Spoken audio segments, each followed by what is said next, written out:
Friends, ಎಲ್ರಿಗೂ ನಮಸ್ಕಾರ. Teju veg recipe ಚಾನಲ್ಗೆ ಸ್ವಾಗತ. ಇವತ್ತು ನಾನು ಬೆಂಡೆಕಾಯಿ ಗೊಜ್ಜನ್ನ ಮಾಡ್ತಾ ಇದ್ದೀನಿ. ಬನ್ನಿ ಇದನ್ನು ಹೇಗೆ ಮಾಡೋದು, ಇದಕ್ಕೆ ಬೇಕಾಗಿರುವಂಥ ಇಂಗ್ರೀಡಿಯೆಂಟ್ಸ್ಗಳೇನು ಅನ್ನೋದನ್ನು ನೋಡ್ಕೊಬರೋಣ. ಮೊದಲಿಗೆ ಒಂದು ಅರ್ಧ ಕೆಜಿ ಬೆಂಡೆಕಾಯಿನ ಈ ರೀತಿ ನಾನು ಸಣ್ಣದಾಗಿ ಕಟ್ ಮಾಡಿ ಇಟ್ಕೊಂಡಿದ್ದೀನಿ. ಹಾಗೆ ಒಂದು 2 ಈರುಳ್ಳಿನ ತೊಗೊಂಡಿದ್ದೀನಿ. ಒಂದು ಒಗ್ಗರಣೆಗೆ, ಒಂದು ರುಬ್ಬೋದಕ್ಕೆ ಅಂತ ತೊಗೊಂಡಿದ್ದೀನಿ.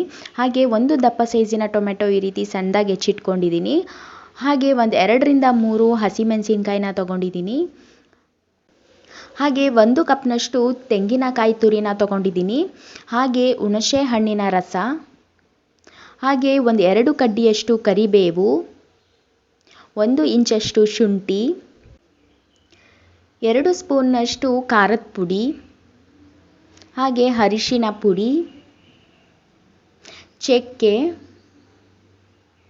ಅರ್ಧ ಟೇಬಲ್ ಸ್ಪೂನ್ನಷ್ಟು ಸಾಸಿವೆ, 1 ಟೇಬಲ್ ಸ್ಪೂನ್ನಷ್ಟು ಧನಿಯಾ ಪುಡಿ, ಹಾಗೆ ಕೊತ್ತಂಬರಿ ಸೊಪ್ಪು, ಹಾಗೆ ರುಚಿಗೆ ತಕ್ಕಷ್ಟು ಉಪ್ಪು.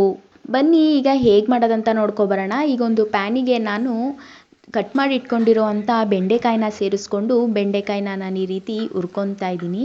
ಇದಕ್ಕೆ ಒಂದು 1/4 ಟೀ ಸ್ಪೂನಷ್ಟು ಅರಿಶಿನ ಪುಡಿ, ಹಾಗೆ ಸ್ವಲ್ಪ ಉಪ್ಪನ್ನು ಸೇರಿಸಿ ನಾನು ಹುರ್ಕೊತಾ ಇದ್ದೀನಿ. ಯಾಕೆಂದರೆ ಇದನ್ನು ಹಾಕಿ ನಾವು ಹುರಿಯೋದ್ರಿಂದ ಇದರಲ್ಲಿರೋ ನೋಣಿ ಅಂಶ ಎಲ್ಲ ಬೇಗನೆ ನಮಗೆ ಡ್ರೈ ಆಗುತ್ತೆ. ನೋಣಿ ಅಂಶ ಬಿಡೋವರೆಗೂ ನಾವು ಇದನ್ನು ಚೆನ್ನಾಗಿ ಈ ರೀತಿ ಹುರ್ಕೊಬೇಕು. ಈಗ ನೋಣಿ ಅಂಶ ಎಲ್ಲ ಬಿಟ್ಟಿದೆ. ಈಗ ಇದು ಚೆನ್ನಾಗಿ ಕೂಡ ಫ್ರೈ ಆಗಿದೆ. ಈಗ ಇದನ್ನು ನಾನು ಸೈಡಿಗೆ ಎತ್ತಿಟ್ಕೊತಾ ಇದ್ದೀನಿ. ಈಗ ಒಂದು ಮಿಕ್ಸಿ ಜಾರನ್ನು ತಗೊಂಡು ಅದಕ್ಕೆ 1 ಕಪ್ನಷ್ಟು ತೆಂಗಿನಕಾಯಿ ತುರಿ, ಹಾಗೆ ಕೊತ್ತಂಬರಿ ಸೊಪ್ಪು, ಕಟ್ ಮಾಡಿ ಇಟ್ಕೊಂಡಿರುವಂಥ 1 ಈರುಳ್ಳಿನ ನಾನು ಇಲ್ಲಿ ಸೇರಿಸ್ಕೊತಾ ಇದ್ದೀನಿ. ಹಾಗೆ 1 ಇಂಚಷ್ಟು ಶುಂಠಿ, ಚಕ್ಕೆ, 2 ಸ್ಪೂನ್ನಷ್ಟು ಖಾರದ ಪುಡಿ, ಹಾಗೆ 1 ಸ್ಪೂನ್ನಷ್ಟು ಧನಿಯಾ ಪುಡಿನ ಕೂಡ ಸೇರಿಸಿ ಇದಕ್ಕೆ ಸ್ವಲ್ಪ ನೀರನ್ನು ಸೇರಿಸ್ಕೊಂಡು ನುಣ್ಣಗೆ ನಾನಿಲ್ಲಿ ರುಬ್ಕೊಂಡು ಬರ್ತೀನಿ.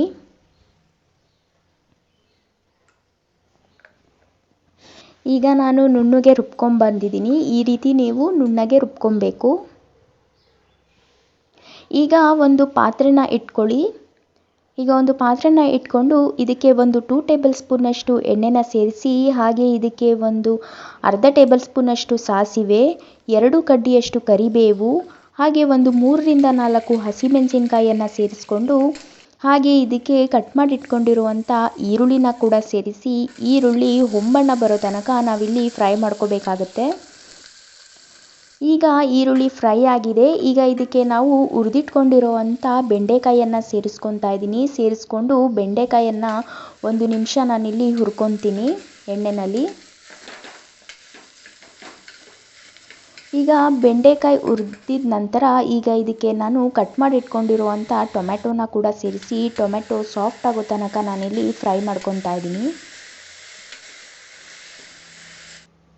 ಈಗ ಟೊಮೆಟೊ ಸಾಫ್ಟ್ ಆದ ನಂತರ ಈಗ ಇದಕ್ಕೆ ನಾನು ಹುಣಸೆ ಹಣ್ಣಿನ ರಸನ ಸೇರಿಸ್ಕೊತಾ ಇದ್ದೀನಿ. ಹುಣಸೆ ಹಣ್ಣಿನ ರಸ ಸೇರಿಸ್ಕೊಂಡು ಈ ರಸ ಚೆನ್ನಾಗಿ ನಾನು ಕುದಿಯೋಕ್ಕೆ ಬಿಡ್ತೀನಿ. ಈಗ ಹುಳಿ ಕುದ್ದಿದ ನಂತರ ಈಗ ಇದಕ್ಕೆ ನಾನು ರುಬ್ಬಿಟ್ಕೊಂಡಿರುವಂಥ ಮಸಾಲಾನ ಸೇರಿಸ್ಕೊತಾ ಇದ್ದೀನಿ. ಮಸಾಲಾನ ಸೇರಿಸ್ಕೊಂಡು ಮಸಾಲಾನ ಕೂಡ ಒಂದು 2 ನಿಮಿಷ ಚೆನ್ನಾಗಿ ಫ್ರೈ ಮಾಡ್ಕೋಬೇಕಾಗುತ್ತೆ. ಏಕೆಂದರೆ ಎಲ್ಲ ಹಸಿಯಾಗೆ ಹಾಕಿರೋದ್ರಿಂದ ನಾವಿಲ್ಲಿ ಒಂದು 2 ನಿಮಿಷ ಫ್ರೈ ಮಾಡ್ಕೋಬೇಕು. ಈಗ ಮಸಾಲ ಫ್ರೈ ಆದ ನಂತರ ಈಗ ಅದೇ ಮಿಕ್ಸಿ ಜಾರ್ಗೆ ನಾನು ಸ್ವಲ್ಪ ನೀರನ್ನು ಸೇರಿಸ್ಕೊಂಡು ಮಿಕ್ಸ್ ಮಾಡಿ ನಾನು ಗೊಜ್ಜಿಗೆ ಸೇರಿಸ್ಕೊತಾ ಇದ್ದೀನಿ. ನೀವು ಸಾಂಬಾರು ತಿಕ್ನೆಸ್ಗೆ ಎಷ್ಟು ನೀರು ಬೇಕೋ ಅಷ್ಟು ನೋಡಿ ನೀವು ಸೇರಿಸ್ಕೋಬೋದು. ಈ ಚಪಾತಿ ದೋಸೆಗೆ ಮಾಡೋದಾದರೆ ಸ್ವಲ್ಪ ಗಟ್ಟಿಗೆ ನೀವು ಮಾಡ್ಕೊಳ್ಳಿ. ಈಗ ಇದಕ್ಕೆ ನಾನು ಸ್ವಲ್ಪ ರುಚಿಗೆ ತಕ್ಕಷ್ಟು ಉಪ್ಪನ್ನು ಸೇರಿಸಿ ಒಂದು ಲಿಡ್ಡನ್ನು ಮುಚ್ಚಿ ನಾನು ಇದನ್ನು ಒಂದು 5 ನಿಮಿಷ ಚೆನ್ನಾಗಿ ಕುದಿಸ್ಕೊತೀನಿ.